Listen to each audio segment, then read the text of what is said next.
بسم اللہ الرحمن الرحیم۔ السلام علیکم۔ پروگرام علم و حکمت میں خوش آمدید۔ میں ہوں محمد حسن الیاس۔ ناظرین کرام، ایمان کیا ہے، اس کی حقیقت کیا ہے، اس کے ظاہری اور باطنی تقاضے کیا ہیں، اسی طریقے سے عام حالات میں ایک بندہ مومن جو ایمان کا دعویٰ کرتا ہے وہ کیا تقاضے ہیں جو اس سے متعلق ہوتے ہیں، اور وہ خصوصی حالات جو انسان کو اس کے خارج، اس کے معاشرے کے لحاظ سے لاحق ہو جاتے ہیں، ان معاملات میں کون سے ایسے تقاضے ہیں جو ایک ایمان رکھنے والے شخص کو پورے کرنے ضروری ہیں۔ یہ تقاضے ہی ہیں جو اس کے اس دعوے اور اس خدا سے تعلق کے اظہار کو مشروط کرتے ہیں۔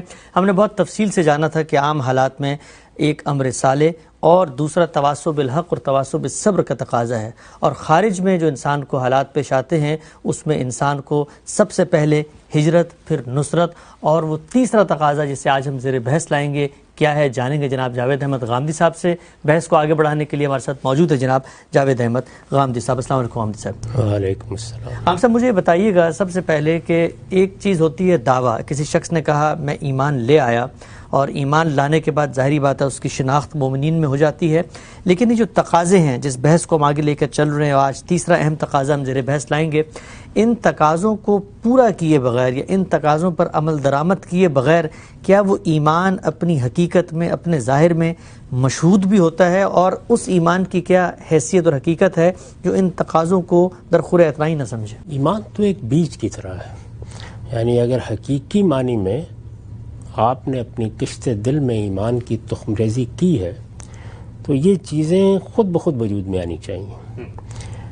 ایک بندہ مومن اپنے پروردگار کو مانتا ہے، سوال یہ ہے کہ پروردگار کو تو اس نے مان لیا، کیا اس کا وجود اس بات کی شہادت نہیں دے رہا کہ وہ خیر و شر کا شعور رکھتا ہے؟ تو یہ کیسے ہو سکتا ہے کہ وہ اپنے ایمان کا اظہار کرے، وہ کہے میں اللہ کو مانتا ہوں؟ اللہ کون ہے؟ یعنی وہ ہستی جو علیم ہے، حکیم ہے، جو ودود ہے، جو رحمان ہے، جو رحیم ہے، اس ہستی کو ماننے کے بعد کوئی بندہ مومن بقائمی ہوش و حواس یہ خیال کر سکتا ہے کہ اب میں اگر کسی کا مال لوٹ لوں تو یہ جائز ہوگا، میں کسی جان لے لوں تو یہ جائز ہوگا، میں کسی کی آبرو پر حملہ آور ہو جاؤں تو یہ جائز ہوگا، میں کسی کی حق تلفی کر دوں تو یہ جائز ہوگا، میں ملاوٹ کروں تو یہ جائز ہوگا؟ تو اس وجہ سے یہ جو عمل صالح ہے، یعنی اس میں اللہ تعالیٰ کی طرف سے کس مدد کی ضرورت ہوتی ہے؟ اس کی ضرورت ہوتی ہے کہ اللہ تعالیٰ اپنے بارے میں بتا دے کہ کیا اعمال صالح ہیں، جیسے کہ مراسم عبودیت، ظاہر ہے وہ اللہ تعالیٰ ہی بتائے گا۔ اللہ تعالیٰ اگر نہ بتاتے تو ہم کبھی اپنے اندرونی جذبات کے احساس کو سامنے رکھ کے سجدہ ریز ہو جاتے، کبھی رکوع کر لیتے، کبھی ہماری دعا کوئی مناجات زبان پر آ جاتی، یہی ہوتا نا۔ تو اللہ تعالیٰ نے اس کو ایک باقاعدہ صورت دے دی، یعنی اب نماز جو سب سے بڑا عمل ہے اعمال صالحہ میں، اللہ تعالیٰ کے حوالے سے جب ہم نماز کا اہتمام کرتے ہیں تو چونکہ اللہ نے یہ طریقہ بتا دیا ہے، تو ورنہ اس کے اجزات و اپنی ذات میں فطرت کا تقاضا ہے، غروبہ عمل ہوتے، تو اس وجہ سے یہ ہو نہیں سکتا کہ ایک شخص اللہ پر ایمان رکھتا ہو اور پھر اعمال صالحہ کے ساتھ اس کا ایمان اتصال نہ پیدا کر سکے، دونوں کے درمیان ربط نہ پیدا ہو سکے۔ یہ نہ ہو کہ اندر تو ایک بیج بو دیا گیا ہے لیکن اس نے ایک کونپل بھی نہیں نکالی۔ آپ جب زمین میں بیج بوتے ہیں تو زمین کے اندر جاتے ہی ایک عمل شروع ہو جاتا ہے، وہ قدرت کے نظام کے تحت شروع ہوتا ہے۔ انسانی شخصیت کو بھی اللہ تعالیٰ نے بعض جگہوں پر، اور سیدنا مسیح نے بھی، آپ اگر انجیل میں دیکھیں تو اسی سے تشبیہ دی ہے، یعنی یہ بالکل اسی طریقے سے انسان کی شخصیت کے اندر نظریات، افکار، خیالات، تصورات پنپتے ہیں۔ جس طریقے سے ہم بیج بوتے ہیں تو وہ زمین کے اندر سے اخوا نکالتا ہے، اپنے تنے پر کھڑا ہوتا ہے اور برگ و بار لانا شروع کر دیتا ہے۔ تو اعمال صالحہ ایمان سے الگ کوئی چیز نہیں ہے۔ اگر ایسا نہیں ہو رہا تو ہر بندہ مومن کو پلٹ کر دیکھنا چاہیے کیوں نہیں ہو رہا، ٹھیک، یعنی وہ ایمان برگ و بار کیوں نہیں لا رہا؟ ایسا تو نہیں کہ میں نے جس کھیتی میں اس کو بو دیا ہے وہ تیاری نہیں تھی، اور میں نے اس کو جو سیرابی چاہیے تھی اس کا کوئی اہتمام ہی نہیں کیا، تو یہی ہوگا، ورنہ تو یہ آپ سے آپ ہوگا۔ اللہ تعالیٰ کے دین میں یا پیغمبروں کے ذریعے سے صرف یہ ہوتا ہے کہ اعمال صالحہ کی جو طلب پیدا ہوتی ہے ایک بیج میں، اور جس سے برگ و بار آنے کے امکانات پیدا ہوتے ہیں، اس کو متعین کر دیا جاتا ہے. یعنی جس طرح ایک باغبان آتا ہے اور وہ آ کر کبھی پانی دیتا ہے اور کبھی کھاد ڈالتا ہے اور نشو و نما کا اہتمام کرتا ہے اور پودا نکلتا ہے تو اس کی تراش خراش شروع کر دیتا ہے. تو انبیاء علیہم السلام انسانی فطرت کے تقاضوں کو اسی طرح متعین کرتے ہیں. تو یہ ہو نہیں سکتا. ہونا یہی چاہیے کہ جیسے ہی ایمان اندر جائے تو عمل صالح میں تبدیل ہو جائے. اسی کو آپ دوسرے تقاضے میں دیکھیے، تواسی بالحق و تواسی بالصبر، یا دوسری تعبیر کے مطابق امر بالمعروف اور نہی عن المنکر. یہ ہو کیسے سکتا ہے کہ میں ایک انسان کی حیثیت سے، باشعور انسان کی حیثیت سے ایمان سے بہرہ یاب ہو گیا اور مجھے اس کی فکر ہی نہیں ہے کہ میرے بچوں میں یہ ایمان آیا یا نہیں آیا، مجھے اس کی فکر نہیں ہے کہ میرے خاندان کا اس سے تعلق پیدا ہوا یا نہیں ہوا، یا میں جن لوگوں میں بیٹھتا ہوں یا میرے دوست ہیں، احباب ہیں، تو آخر پہ یہ ایمان کر کیا رہا ہے آ کے. تو یہ اس کے ناگزیر تقاضے ہیں. اللہ تعالیٰ کا یہ احسان اور اس کی عنایت ہے کہ اس نے ان چیزوں کو متعین کر کے 2 اور 2 4 کے طریقے سے اپنی کتاب میں بیان کر دیا. تو یہ بھی ضروری ہے. اب جو ہم تقاضے زیر بحث لائے اس کے بعد، تو اس میں بھی یہ نہیں ہے کہ وہ کوئی لازمی تقاضے نہیں ہیں، یعنی یوں ہے کہ وہ حالات کے لحاظ سے پیش آتے ہیں. یعنی ان میں اور ان پہلے 2 تقاضوں میں جو فرق ہے وہ یہ ہے کہ عمل صالحہ یہ تو ہمیں کرنا ہی ہے، اعمال صالحہ یہ ہر حال میں کرنے ہیں، اس سے ہم گریز و فرار کا راستہ اختیار نہیں کر سکتے. اسی طرح تواسی بالحق اور تواسی بالصبر سوائے اس کے کہ ہم کسی جنگل میں جا کے کہیں کٹیا ڈال کے بیٹھ جائیں، ورنہ اس کا موقع ہر لحظے پیدا ہوگا. کبھی بیٹوں کے ساتھ ہوگا، کبھی بیوی کے ساتھ ہوگا، کبھی بیوی کے لیے شوہر کے ساتھ ہوگا، بہن بھائیوں کے ساتھ ہوگا. یہ چیزیں جو ہیں وقت اور حالات کے لحاظ سے پیش آتی رہتی ہیں. یہ ہمارے روزانہ کے معمولات ہیں. یہ بات کہ ہجرت کرنی پڑ جائے، ظاہر ہے کہ اس کا موقع ہر وقت نہیں پیدا ہوتا، یہ حالات ہوتے ہیں. اور میں نے عرض کر دیا کہ اس میں 2 چیزیں لازم ہیں. یعنی ایسا نہیں ہے کہ آپ اٹھیں اور ہجرت کا فتویٰ دے دیں. پہلی چیز جو لازم ہے وہ یہ ہے کہ آپ کے لیے دین کا اظہار ناممکن ہو جائے. اور اس کی میں نے عرض کر دیا کہ دونوں سطح ہیں. عام آدمی کے لیے تو یہ ہے کہ اس کو اپنے ایمان کا اظہار کرنا ہے کہ میں اللہ کو مانتا ہوں، اللہ کے پیغمبروں کو مانتا ہوں. اس میں مشکل پیش آ گئی. اسی طریقے سے نماز پڑھنے میں مشکل پیش آ گئی. کسی جگہ دین کے معاملے میں پرسیکیوشن کی ابتدا ہو گئی، جیسے اس وقت بھی ہم بعض ملکوں میں دیکھ رہے ہیں. اس سے اگلا یہ ہے کہ آپ دین کے عالم ہیں، تو وہاں تو اصل مسئلہ یہ پیدا ہو جاتا ہے کہ جو علم اللہ نے آپ کو دیا ہے آپ برملا اس کی گواہی دے سکیں، اس کی شہادت پیش کر سکیں. تو یہ جس نوعیت کی بھی چیز پیش آ جائے گی اس کو سامنے رکھ کر آپ یہ طے کریں گے کہ کیا فی الواقع مذہبی جبر کی صورتحال پیدا ہو گئی ہے، معاشرے کی طرف سے ہو گئی ہے، مذہبی طبقات کی طرف سے ہو گئی ہے، کسی حکومت اور ریاست کی طرف سے ہو گئی ہے. یہ کہیں سے بھی ہو جائے گی اور تاریخ میں مختلف جگہوں سے ہوتی رہی ہے. یہ ہو جائے گی تو اس کے بعد آپ اس جانب توجہ کریں گے. اور دوسرا سوال سامنے آ جائے گا کہ کوئی جگہ بھی ہے جہاں جا سکتا ہوں. اس کے بغیر یہ تقاضا آپ سے متعلق نہیں ہوتا. یہ اس کے لازمی 2 پہلو ہیں. اس کے بعد ہم نے نصرت پر بات کی، اور میں نے یہ عرض کیا کہ ہمارے ہاں جب لوگوں نے دین کی خدمت کرنا چاہی تو انہوں نے لوگوں کو اس کے لیے موٹیویٹ کرنا چاہا، بلانا چاہا، ترغیب دینی چاہی. تو اس کے لیے کبھی دعوت کے معاملے کو عالمی بنانے کی صحیح کی گئی، کبھی اقامت دین کا ایک نیا فریضہ دین میں داخل ہونے کی صورت پیدا ہو گئی. یہ طریقہ قرآن نے نہیں بتایا، یہ غلط تعبیرات ہیں. حقیقت میں دعوت بھی انسانوں کے ساتھ ان کی صلاحیت کے لحاظ سے، ان کے مقام کے لحاظ سے متعلق ہوتی ہے. یہ ہم جب دعوت پر کبھی گفتگو کریں گے تو میں آپ کو تفصیل سے بتاؤں گا کہ جو دعوت پیغمبر سے متعلق ہوتی ہے، جو ایک عالم سے متعلق ہوتی ہے، جو ایک عام شخص سے متعلق ہوتی ہے، ان سب میں بہت فرق ہے. اللہ تعالیٰ نے اس کے لیے ایک بڑی جامع ہمارے سامنے تعبیر رکھی ہے اور قانون کے مختلف پہلوؤں کو واضح کی ہے. اسی طریقے سے اقامت دین کے بارے میں ہم نے بتایا کہ اس کا تعلق کسی ایک فریضے سے نہیں ہے، وہ پورے دین کے بارے میں ایک ہدایت ہے کہ دین پر عمل پیرا ہو جاؤ، دین کو اختیار کر لو. یہ دین قبول کرنے کے بعد جیب میں ڈالنے کے لیے نہیں دیا گیا، اس لیے دیا گیا ہے کہ اس پر عمل ہوگا اور سنجیدگی کے ساتھ، پورے اخلاص کے ساتھ عمل ہوگا. تو وہ ایک جامع ہدایت ہے، وہ الگ سے کوئی فریضہ نہیں. جو چیز دین میں قائم کی گئی ہے وہ بہت خوبصورت تعبیر ہے نصرت.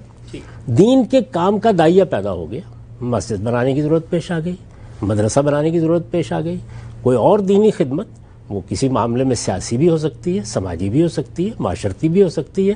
کسی زاویے سے دین کی کسی خدمت کا موقع پیدا ہو گیا تو ظاہر ہے کہ کوئی آدمی اٹھے گا، کچھ لوگ آگے آئیں گے. اللہ تعالیٰ نے صلاحیتوں میں جو تفاوت رکھا ہے اس کے لحاظ سے ہوگا. پورے بر صغیر میں سے ہر آدمی نہیں اٹھ کھڑا ہوا تھا. مسلمان اس وقت بھی کروڑوں میں تھے. مولانا سید اکبر اللہ صاحب مودودی نے ایک دعوت برپا کی, مصر میں حسن البنا نے ایک دعوت برپا کی, اسی طرح مولانا الیاس نے ایک دعوت برپا کی. ایسا ہی معاملہ بعض دوسرے اہل علم کے بارے میں ہوگا. تو کوئی دعوت برپا ہو جائے گی, دین کی کسی خدمت کے کام کے لیے آواز دی جائے گی. کوئی شخص بہت چھوٹے پیمانے پر ایک محلے میں یہ آواز دے گا اور کوئی عالمی سطح پر دے گا, کوئی قومی سطح پر دے گا. آپ کو اطمینان کرنا ہے کہ یہ آواز صحیح آئی ہے, اس میں دین کی بات کی جا رہی ہے, اس میں جو اجتہاد کر کے تدبیر اختیار کی گئی ہے یہ صحیح تدبیر ہے. اس میں اگر میں کچھ وقت لگاتا ہوں یا میں کچھ محنت کرتا ہوں تو میں ایک صحیح چیز کی خدمت میں محنت کروں گا. تو پہلے آپ یہ فیصلہ کرتے ہیں, آپ کا اطمینان ہو گیا. اب دین یہ کہتا ہے کہ یا ایھا الذین آمنوا کونوا انصار اللہ. اب یہ تمہارے اجتہاد کے مطابق دین کی خدمت کا صحیح کام ہے, تو جو اس کی مدد کر سکتے ہو کرو. تو میں نے یہ عرض کیا تھا کہ یہ تو ہمیں کرنا ہے اب قیامت تک, کہ پہلے ہم طے کریں گے کہ کیا کام فی الواقع دین کا ہے, کام صحیح ہے, کام کے لیے تدبیر صحیح اختیار کی گئی ہے. اس کے بعد تقاضے پیدا ہوتے ہیں, اور تقاضے ہر آدمی سے اس کی صلاحیت اور استطاعت کے لحاظ سے پیدا ہوں گے. ایک مزدوری کرنے والے سے اور ایک دانشور سے اور ایک استاد سے اور ایک صحافی سے اور ایک بڑے عالم سے یکساں تقاضے نہیں ہو سکتے. اسی چیز کو قرآن مجید نے واضح کیا ہے کہ اللہ کی شریعت جو ہے وہ اس اصول پر مبنی ہے کہ لا یکلف اللہ نفسا الا وسعہا. اللہ اتنی ہی ذمہ داری ڈالتے ہیں جتنی استطاعت انہوں نے کسی شخص کو دے رکھی ہوئی ہے. تو جس وقت یہ آواز آتی ہے ہم اپنی خدمات پیش کر دیتے ہیں. یہ صحیح طریقہ ہے اس سارے معاملے کو دیکھنے کا. یعنی ہم یہ دیکھیں گے کہ دین کی کسی کام کے لیے, کسی خدمت کے لیے کیا کوئی آواز اٹھی ہے. اگر وہ آواز اٹھی ہے, یہ ہو سکتا ہے کہ اللہ ہمیں توفیق دے, ہم ہی اٹھا دیں. لیکن جن لوگوں کو اللہ یہ توفیق دیتا ہے وہ انہی لوگوں کو دیتا ہے, انہی کو اٹھانی چاہیے جن کے اندر اس کی صلاحیت ہوتی ہے. اگر دین کی دعوت کے لیے کوئی اٹھا ہے تو بہرحال اس کو عالم ہونا چاہیے. اگر کوئی اس کی کسی سیاسی خدمت کے لیے اٹھا ہے تو اس کو سیاسی خدمت انجام دینے کا اہل ہونا چاہیے. تو یہ ساری چیزیں آپ دیکھیں گے. لیکن یہاں جو اس کتاب میں جس میں بار بار ہم حوالہ دے رہے ہیں, یہ مباحث سامنے لائے گئے ہیں, رسالت مآب صلی اللہ علیہ وسلم کی دعوت کو سامنے رکھا گیا ہے. یعنی اس میں یہ بتایا گیا کہ جس وقت اللہ تعالیٰ کی طرف سے یہ تقاضا پیدا ہو گیا, اللہ نے ایک پیغمبر بھیج دیا, خدا کا پیغمبر زمین پر آیا, اس نے دین لوگوں کو بتایا.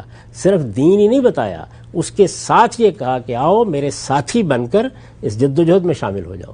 اب اس جد و جہد میں شامل ہونا, اللہ کے پیغمبر کا ساتھ دینا, اس موقع کے اوپر جہاد اور قتال کی نوبت آ گئی.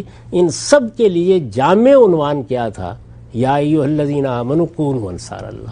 اللہ کے دین کے مددگار بن جاؤ, اللہ کے مددگار بن جاؤ.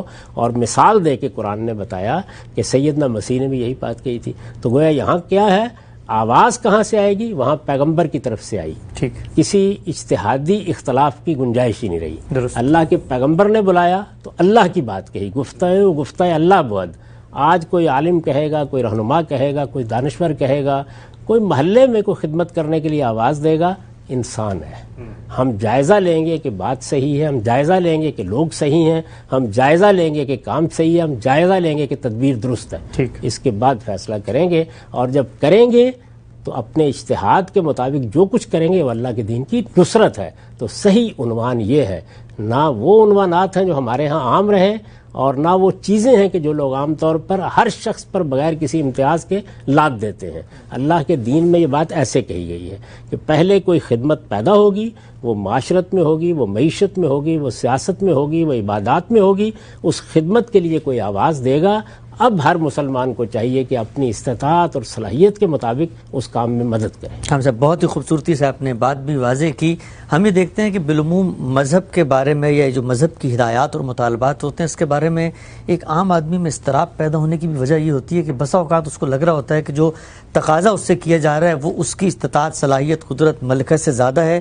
اور دوسرا یہ کہ خارج سے اس کا جو تعلق ہے وہ بھی نہیں استوار ہو سکتا کہ ایک شخص کیسے اٹھے گا اور پوری دنیا میں دعوت دے گا. اس کی اپنی معاشی جدوجہد ہے, جو شریعت کی جو ترتیب آپ بتا رہے ہیں چیزوں کی, اس سے کیسے دین ایک توازن کے ساتھ ہر انسان سے متعلق ہوتا ہے. بحث کو میں آگے بڑھاتا ہوں. یہ بیان فرمائیے کہ دو چیزیں ہم نے جانی, ایک ہجرت ہے, دوسرا نصرت ہے. تیسرا نقطہ آپ نے بیان کیا اور اس کو آخر میں بھی لے کر آئے, اس کی بھی وجہ بیان کیجیے گا کہ یہ قیام بالقسط. قیام بالقسط سے کیا مراد ہے؟ کن حالات میں قیام بالقسط کا مطالبہ یا تقاضا شریعت پیدا کرتی ہے، اور اس مطالبے کو پورا کرنے کے لیے ایک بندہ مومن کو کرنا کیا ہے؟ یعنی یہ جو مطالبہ میں نے تیسری جگہ پر رکھا ہے تو یہ اصل میں الاہم فلاہم کی ترتیب ہے. اچھا، یعنی بات یہ ہے کہ ہجرت کے مواقع تو کبھی کبھار آتے ہیں، نصرت کے لیے کوئی آواز دے گا، لیکن یہ وہ مطالبہ ہے کہ جو اکثر و بیشتر پیش آ جاتا ہے. اس طرح تو نہیں ہے جیسے عمل صالح کا معاملہ ہے، اکثر و بیشتر پیش آ جاتا ہے.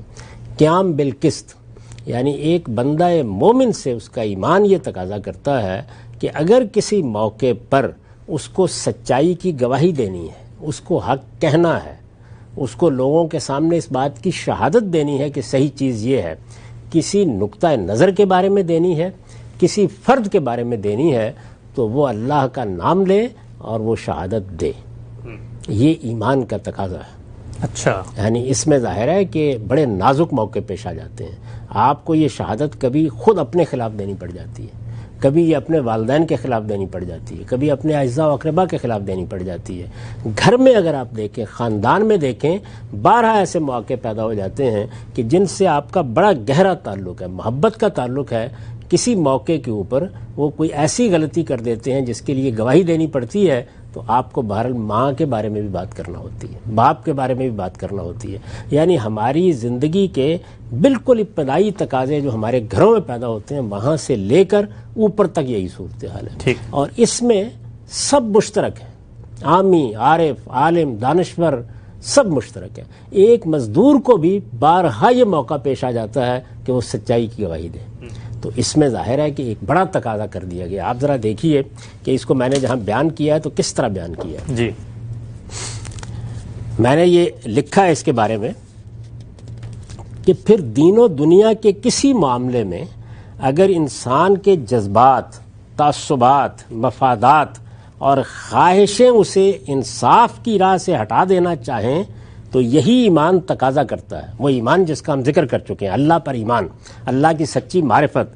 تو یہی ایمان تقاضا کرتا ہے کہ بندہ مومن نہ صرف یہ کہ حق و انصاف پر قائم رہے، بلکہ اگر یہ گواہی کا مطالبہ کریں تو جان کی بازی لگا کر ان کا یہ مطالبہ پورا کریں. اچھا، یہ معمولی بات نہیں ہے. یعنی انسان کے جذبات کسی شخص سے متعلق ہوں گے، کسی نقطہ نظر سے متعلق ہوں گے. تعصبات انسان کی شخصیت کا بارہ حسن ہوتے ہیں. وہ اپنی قوم کے ساتھ، اپنے وطن کے ساتھ، اپنے اساتذہ کے ساتھ، اپنی تاریخ کے ساتھ بہت کچھ تعصب رکھتا ہے، اور یہ ایک درجے میں مان لیا جاتا ہے کہ یہ انسان کی ضرورت ہے. مفادات، ظاہر ہے کہ انسان کو اس دنیا کے اندر جینا ہے. اسی طرح کا معاملہ خواہشات کا ہے. یہ ساری چیزیں ہیں، لیکن یہی چیزیں ہیں کہ بسا اوقات یہ ایک جائز حد کے اندر معاملات کر رہی ہوتی ہیں. ٹھیک، کبھی کبھی ایسے ہوتا ہے کہ یہ انصاف کی راہ سے آدمی کو ہٹا دینا چاہتی ہیں. ہمارے سامنے کوئی بات ایسی آ جاتی ہے، کسی شخص کا معاملہ آ جاتا ہے، گھر میں آ جاتا ہے، باہر آ جاتا ہے، اساتذہ میں آ جاتا ہے، طلبہ میں آ جاتا ہے، قومی سطح پر آ جاتا ہے، کہ جہاں ان میں سے کوئی چیز یہ کہہ رہی ہوتی ہے کہ بات تو یہ انصاف کی ہے، لیکن یہ میں نے کہی تو اس کے نتیجے میں تو مجھے فلاں چیز سے دستبردار ہونا پڑے گا، میرے فلاں مفاد پر زد پڑ جائے گی، یہ تو مجھے اپنی خواہشات کے خلاف جانا پڑے گا. تو اللہ تعالیٰ نے یہ بتایا ہے کہ جب تم نے ایمان قبول کر لیا، تم نے میرے ساتھ یہ تعلق پیدا کر لیا ہے، تو اب ایک بندہ مومن کی حیثیت سے تمہیں ہر حال میں حق و انصاف پر قائم رہنا ہے. ٹھیک، میں یہ عرض کر رہا ہوں کہ جب تقاضے بیان کیے جاتے ہیں تو اس میں یہ نہیں ہوتا، اس میں غلطی بھی ہوتی ہے، کوتاہی بھی ہوتی ہے، بعض اوقات انسان کمزوری دکھا جاتا ہے، لیکن ہم بیان کر رہے ہیں کہ ہمارے سامنے ہدف کیا ہونا چاہیے، غایت کیا ہونی چاہیے جس کے لیے جدوجہد کرنی ہے. تو دیکھیے میں نے لکھا ہے کہ حق کہے، حق کے سامنے سر تسلیم خم کرے، خود بھی جس وقت حق کہنے کا موقع آ جائے تو گریز نہ کرے، دریغ نہ رکھے، اور اگر کوئی چیز حق کی سامنے آ جائے، استدلال سے سامنے آ گئی، غلطی واضح ہو گئی، میں نے ایک نقطہ نظر قائم کیا، ایک رائے قائم کی، خاندان میں کسی معاملے میں قائم کی، اپنے باپ کے معاملے میں قائم کی، عالم کی حیثیت سے دین کے معاملے میں قائم کی، میں کسی جگہ پہ کوئی ذمہ داری انجام دے رہا تھا، وہاں میں نے اپنے ادارے میں کوئی رائے قائم کی، اس موقع کے اوپر مجھے انصاف کی بات کہنے کے لیے کوئی اپنے ہاں دریغ نہیں رکھنا چاہیے. تو فرمایا اللہ تعالیٰ نے کہ انصاف کرو گے، انصاف کی شہادت دو گے، اور اپنے عقیدہ و عمل میں حق و انصاف کے سوا کبھی کوئی چیز اختیار نہیں کرو گے. ٹھیک. تو یہ وہ بات ہے جس کو قرآن مجید اپنی اصطلاح میں کہتا ہے قیام بالقسط، یعنی گویا لوگ انصاف کے لیے کھڑے ہو گئے. تو ظاہر ہے کہ اس میں پہلی چیز یہ ہے کہ میں خود انصاف پر قائم رہوں، دوسری چیز یہ ہے کہ اس کی گواہی دوں. اب دیکھیے کہ قرآن مجید نے اس کا حکم بیان کیا ہے، اور یہ حکم بیان کیا ہے ایک جگہ یعنی سورہ نساء میں الفاظ کم و بیش ایک ہی ہیں انفرادی زندگی سے متعلق، اور دوسری جگہ بیان کیا ہے ہماری اجتماعی زندگی سے متعلق. یہ اتنا بڑا تقاضا ہے کہ اندازہ کریں کہ اس کے لیے الفاظ کیا اختیار کیے ہیں. یہ سورہ نساء کی آیت 135 ہے. ارشاد فرمایا ہے یا ایھا الذین آمنوا کونوا قوامین بالقسط شہداء للہ ولو علی انفسکم او الوالدین والاقربین ان یکن غنیا او فقیرا فاللہ اولی بہما فلا تتبعوا الهوى ان تعدلوا وان تلووا او تورزوا فان اللہ کان بما تعملون خبیرا. ایمان والو انصاف پر قائم رہو اللہ کے لیے اس کی گواہی دیتے ہوئے، اگرچہ یہ گواہی خود تمہاری ذات، تمہارے ماں باپ اور تمہارے قرابت مندوں کے خلاف ہی پڑے. اللہ اکبر. اچھا، یعنی اندازہ کیجئے کہ الفاظ کا زور کیا ہے. وَلَوْ عَلَىٰ أَنفُسِكُمْ أَوِ الْوَالِدَيْنِ وَالْأَقْرَبِينَ، یعنی کسی کے خلاف پڑے. ایمان والو انصاف پر قائم رہو اللہ کے لیے اس کی گواہی دیتے ہوئے، اگرچہ یہ گواہی خود تمہاری ذات، تمہارے ماں باپ اور تمہارے قرابت مندوں کے خلاف ہی پڑے. امیر ہو یا غریب، اللہ ہی دونوں کا زیادہ حقدار ہے کہ اس کے قانون کی پابندی کی جائے. یعنی اس میں کسی کے لیے کوئی عذر نہیں ہے. اس لیے اللہ کی ہدایت کو چھوڑ کر تم خواہشوں کی پیروی نہ کرو. اللہ کی ہدایت کیا ہے؟ قیام بالقسط، ٹھیک، کہ تم حق کی گواہی دو گے، حق کہو گے، حق بات کے لیے کھڑے ہو جاؤ گے، اور خواہشیں اس سے ہٹانا چاہیں گی. تو فرمایا اس لیے اللہ کی ہدایت کو چھوڑ کر تم خواہشوں کی پیروی نہ کرو کہ اس کے نتیجے میں حق سے ہٹ جاؤ. اور یاد رکھو کہ اگر حق و انصاف کی بات کو بگاڑنے یا اس سے پہلو بچانے کی کوشش کرو گے تو اس کی سزا لازماً پاؤ گے. اللہ. اچھا، تو معلوم ہو گیا نا کہ یہ ایمان کا بڑا غیر معمولی تقاضا ہے. اور اندازہ کیجئے کیا ہے، حق کو بگاڑنے، اس سے پہلو بچانے کی کوشش کرو گے. اس لیے جو کچھ تم کرتے ہو اللہ اس سے خوب واقف ہے. یہ معاملہ ہے انفرادی زندگی کا، بڑی تفصیلات کے ساتھ اب دیکھیں بیان کیا ہے، اور کس شان کے ساتھ بیان کیا ہے. اب ذرا اجتماعی زندگی میں دیکھیے، وہ سورہ مائدہ میں ہے. اچھا، اور مائدہ کی یہ 8 آیت ہے. یا ایھا الذین آمنوا کونوا قوامین للہ شہداء بالقسط. الفاظ کے معمولی فرق کے ساتھ وہی بات ہے. ولا یجرمنکم شنآن قوم علی الا تعدلوا اعدلوا هو اقرب للتقوی واتقوا اللہ ان اللہ خبیر بما تعملون. ایمان والو اس عہد و میثاق کا تقاضا ہے. پیچھے اللہ تعالیٰ نے اپنے عہد کی پابندی کے لیے کہا ہے. ایمان والو اس عہد و میثاق کا تقاضا ہے کہ اللہ کے لیے کھڑے ہو جاؤ انصاف کی گواہی دیتے ہوئے، اور کسی قوم کی دشمنی بھی تمہیں اس پر نہ ابھارے کہ انصاف سے پھر جاؤ. انصاف کرو، یہ تقوی سے زیادہ قریب ہے. اور اللہ سے ڈرتے رہو اس لیے کہ اللہ تمہارے ہر عمل سے باخبر ہے. سبحان اللہ. تو یہ آپ ذرا اس کا اسلوب دیکھیے، ان آیات کا زور دیکھیے، اس میں یہ بات کس شان کے ساتھ کہی گئی ہے اس پر نگاہ رکھیے.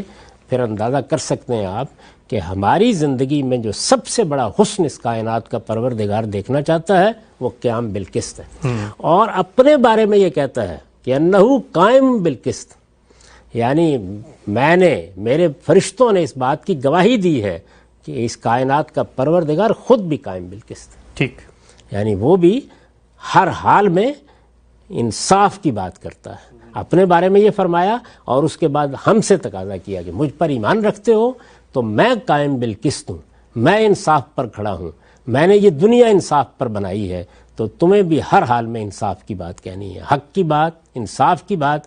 اب آپ ایک نظر ذرا ڈال کے دیکھیے کہ یہ تقاضا کتنا غیر معمولی ہے. ہم گھر میں ہوتے ہیں، ہر قدم پر یہ صورتحال پیش آ جاتی ہے. کبھی میاں کے بارے میں، کبھی بیوی کے بارے میں، کبھی ماں کے بارے میں، کبھی باپ کے بارے میں، کبھی بچوں کے معاملے میں.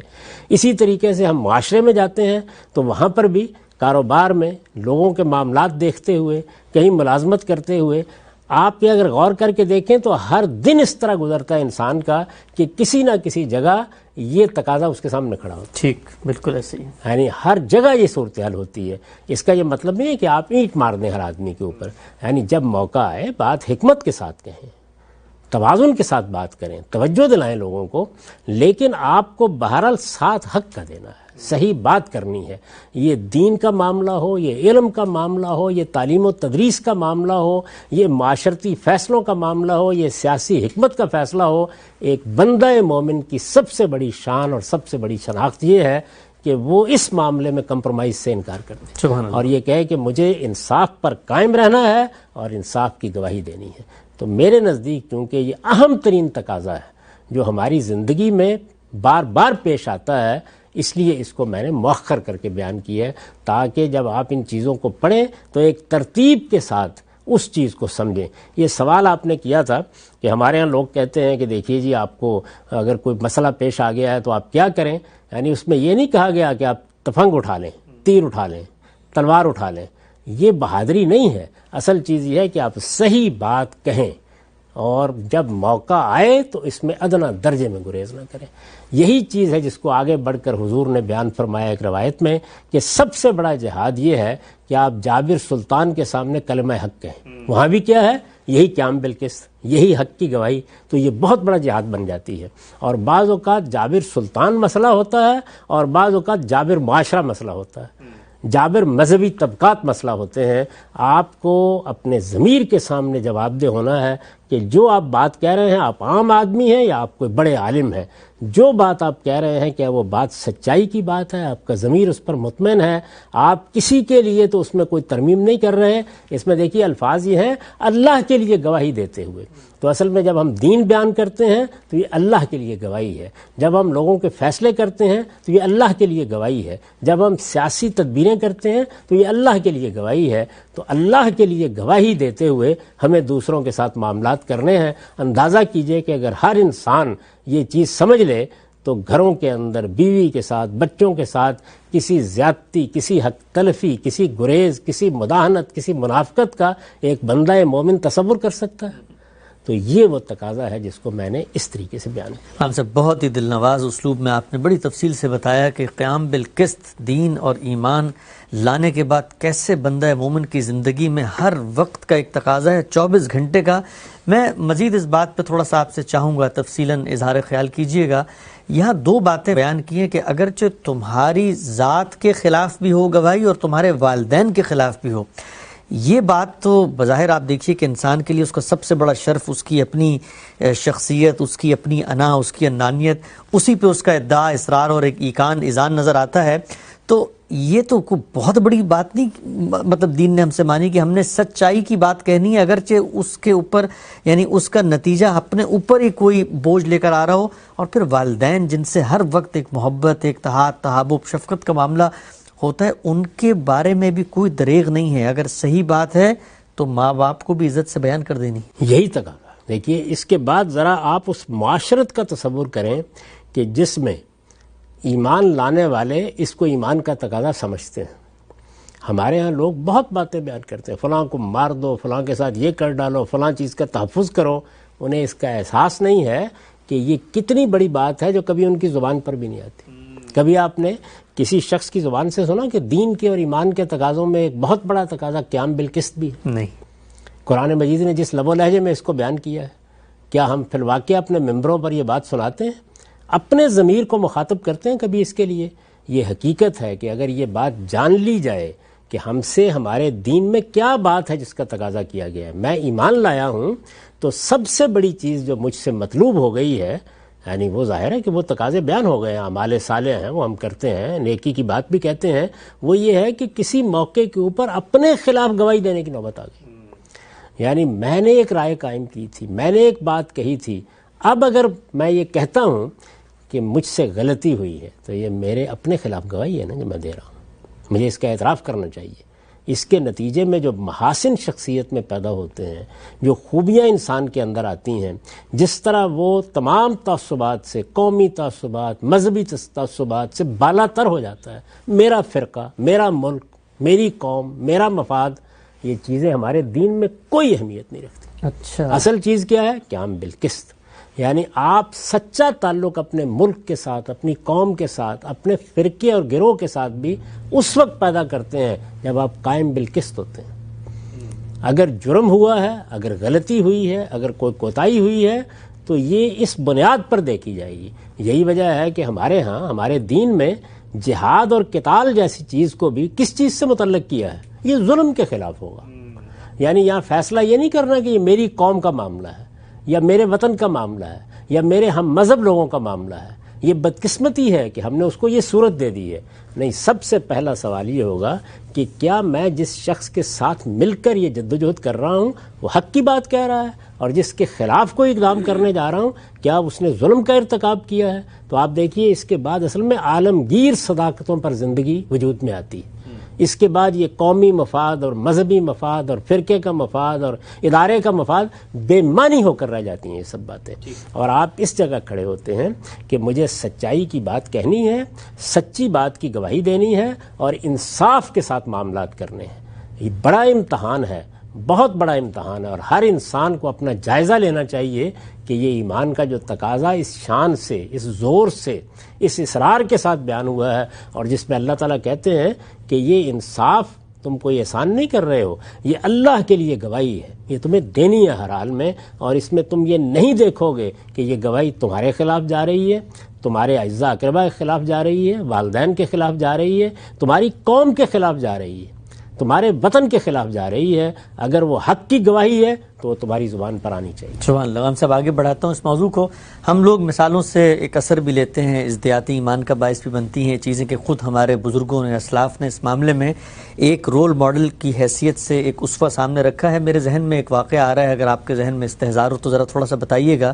مولانا فراہی آپ کے استاد تھے، ایک جلیل القدر عالم تھے برصغیر کے، مولانا حمید بن فراہی علیہ رحمہ.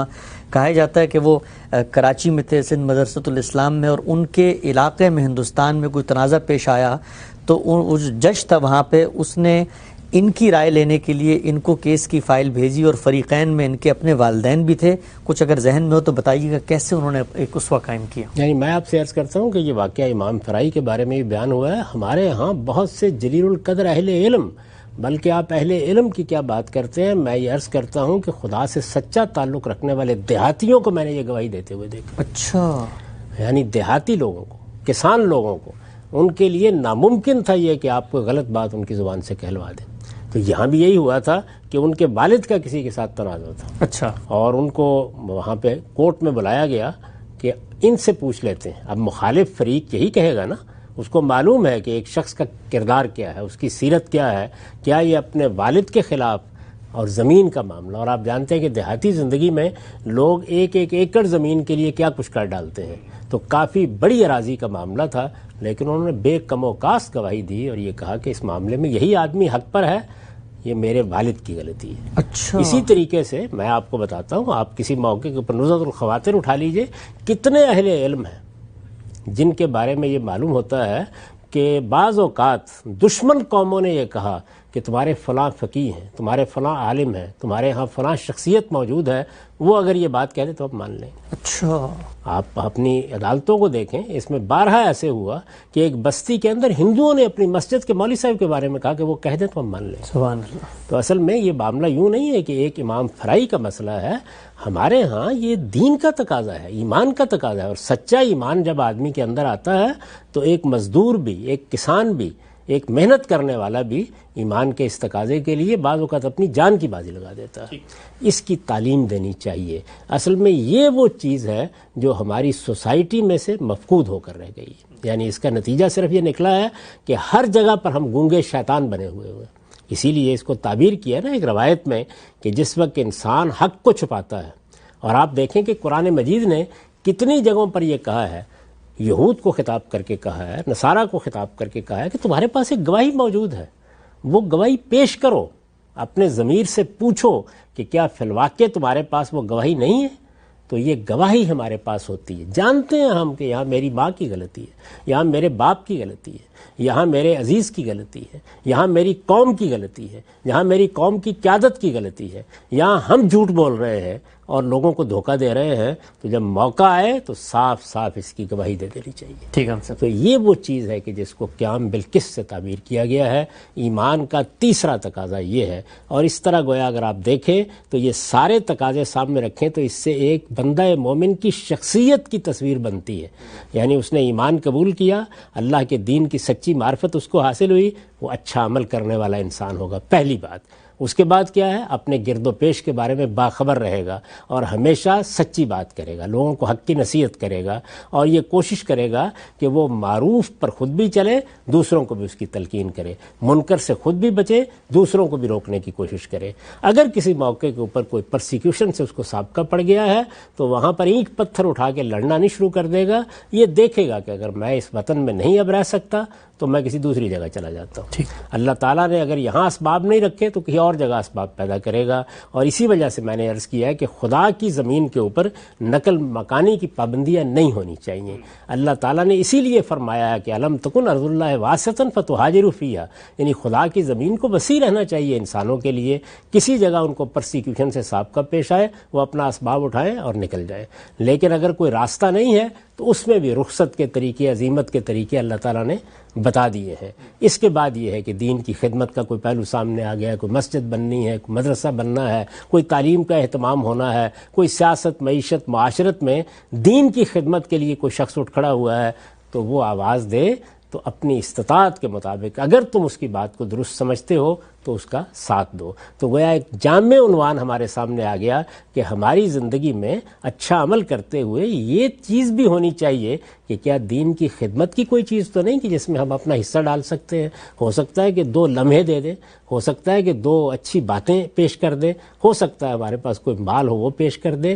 تو اللہ تعالیٰ نے اسی وجہ سے جس وقت اللہ تعالیٰ کی طرف سے دین کی نصرت کا تقاضا سامنے آیا تو کہا کہ اب جان کی بھی ضرورت ہے، مال کی بھی ضرورت ہے۔ اصل میں یہی وہ چیز ہے نصرت جس میں جب اللہ تعالیٰ جان مانگتے ہیں، اور جس میں کہا ہے نا، دیکھیے الفاظ کیا ہیں قرآن مجید کے، ان اللہ اشتری من المؤمنین انفسهم واموالهم بان لهم الجنہ، یعنی میں نے تمہارے جان و مال کو لے لیا ہے۔ کس لیے لے لیا ہے؟ اگر میرے دین کی نصرت کا تقاضا ہے تو مال بھی پیش کرنے کے لیے تیار ہو جاؤ، جان بھی پیش کرنے کے لیے تیار ہو جاؤ۔ وہاں تو واضح ہے کہ اللہ بات کر رہے ہیں، اللہ کا رسول بات کر رہا ہے، ہم ظاہر ہے کہ اس طرح سے طے کریں گے۔ اور آخری چیز جس کو میں نے بیان کیا ہے اس میں وہ کیا ہے؟ قیام بالقسط، یعنی میری زندگی، آپ کی زندگی، ہر بندہ مومن کی زندگی اصل میں حق اور سچ کی گواہی دیتے ہوئے گزرنی چاہیے۔ آپ صاحب وقت کی طرف ہم آگے، خاتمہ آ رہا ہے، چند پہلو چاہتا ہوں مختصراً اس پر آپ اپنا اظہار خیال کیجیے گا۔